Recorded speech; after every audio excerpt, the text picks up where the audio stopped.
Hello there and welcome to this ROBO Deck Designer video on foundations for decks on sloping ground. This video is one of many on the ROBO Deck Designer YouTube channel. I'm Paul and this YouTube channel here is all about helping you navigate the difficult New Zealand building code regulations. I will let you know about little known clauses and design considerations that can prevent you from making mistakes and getting it right first time. But the greatest gift I can give you is the ROBO Deck Designer online tool. This online tool will help you design your deck to New Zealand building code regulations within minutes. Something I'm always constantly reminded of is that not all locations for decks are actually on flat ground. So here in Wellington, I just need to look around and I can see that the ground is not always flat. So this is actually something I'm actually working on the ROBO Deck Designer online tool to cater for these types of decks. Now in NZS 3604 there's only one reference to foundations on sloping ground, so this is actually under clause 3.1.2 under B, and also there's a diagram figure 3.1 just below that, but this is actually a little bit misleading, a little bit ambiguous, so I'm hoping that this video will just shed a bit of light on this. In addition to this part of NZS 3604 there's also a brands issued build supplement number 129, which also just covers a little bit, it just explains it just slightly differently, but even with both these documents it is still just a little bit vague anyway. There's a link to this document in the description below.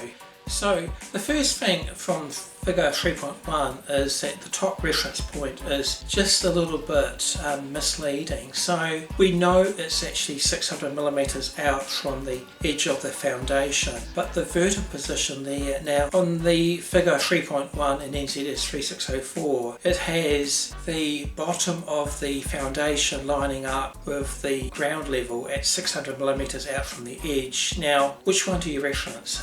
Is it the bottom of the foundation or is it the ground level? Now looking at the brands supplement, it actually shows a dotted line coming out from the bottom of the foundation, which makes a bit more sense. So the distance of this in the vertical direction is actually lining up with the bottom of the foundation. There's also two slope ratios involved in this diagram, so just to make this clearer I've actually separated these. So the first one is actually has a distance in the horizontal of a maximum of 3 meters, and from this you can actually work out the ratio. There's different ratios for the conditions, whether it's actually rock or clay or sandy clay or any other ground condition. For this first example, the horizontal to vertical ratio must be greater than 1 for a foundation which is actually sitting in rock. Now for the second ratio, this is actually just a bit confusing. So we've got the horizontal distance, which is L, which is clear enough, but the vertical